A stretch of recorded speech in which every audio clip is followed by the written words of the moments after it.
Hello, my name is Grace Guinand. I currently work as a corporate service associate in a multilateral bank in Washington, D.C. I am responsible for planning and executing knowledge and learning events.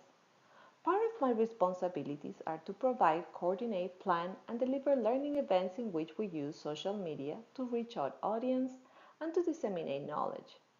This presentation will provide an overview of the use of social media by employers and their employees.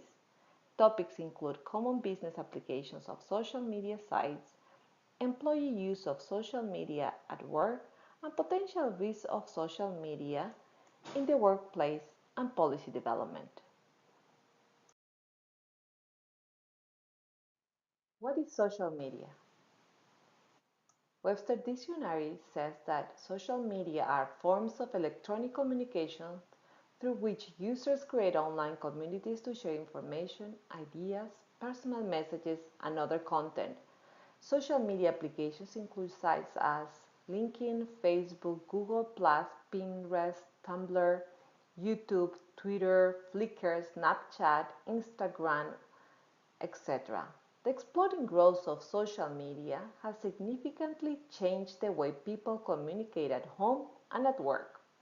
Social media applications present great opportunities for business in the areas of public relations, internal and external communications, recruiting, organizational learning and collaboration, and much more.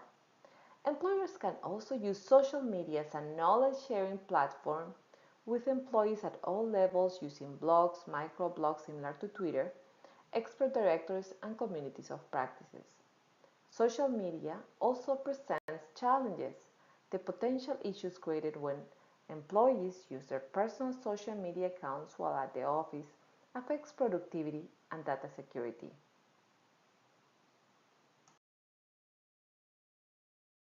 There are many questions on the reasons on why employees use social media at work.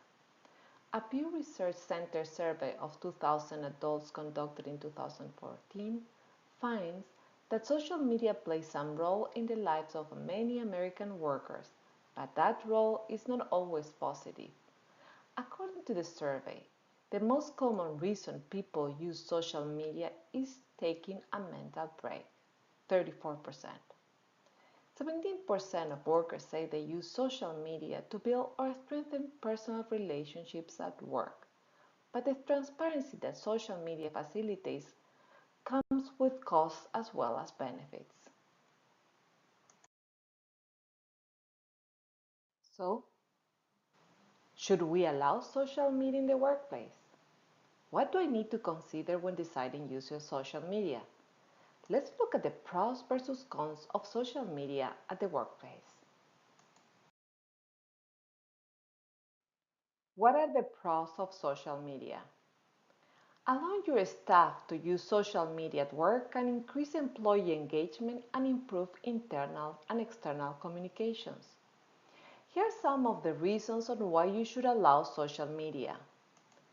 Recruit source potential candidates, corporate brand awareness, employer branding, increase brand loyalty and engagement, low-cost investment, ability to reach a wide audience, mass promotions, targeted marketing, networking capabilities, abilities to conduct research and focus group, and training and development.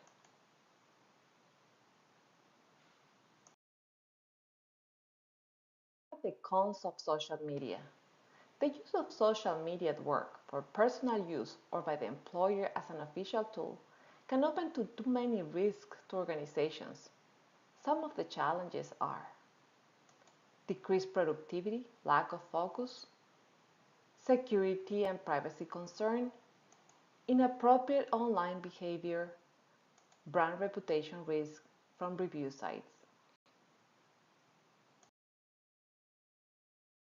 Social media is shaping the way we're communicating with each other. It has becoming an increasingly important tool of engagement. Whether it's for a small or large company, social media can help you increase your visibility, profits, and reaching customers. It's inevitable.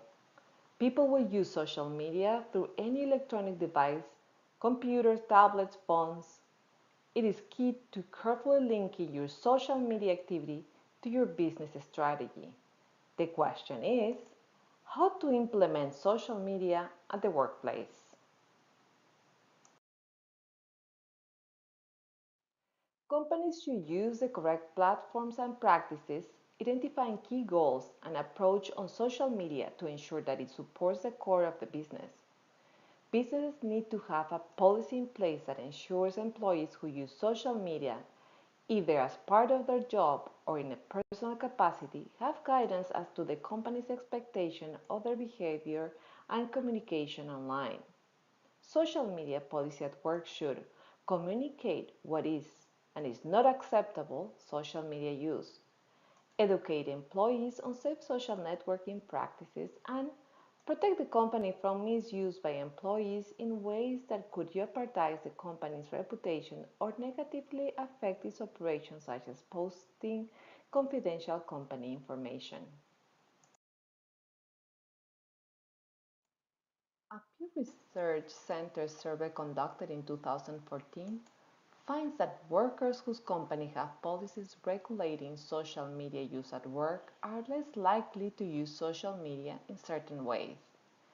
30% of workers whose companies have a social media policy say they use social media while on the job to take a break from work, compared with 40% of workers whose employers do not have policies. 20% of workers whose employers have a social media policy say they use social media to stay connected to family and friends while on the job, compared with 35% of workers whose social media is not regulated at work.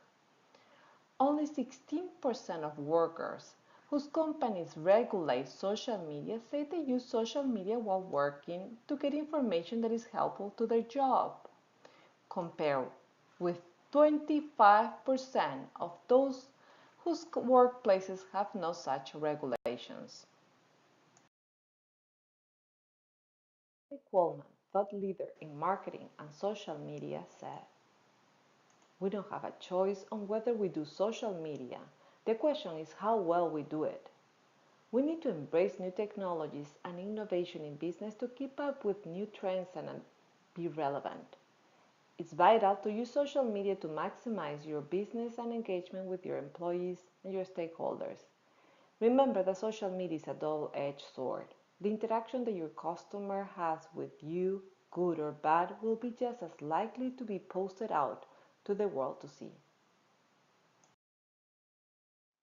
Hope you find this presentation enlightening. I open the floors to questions. Thank you.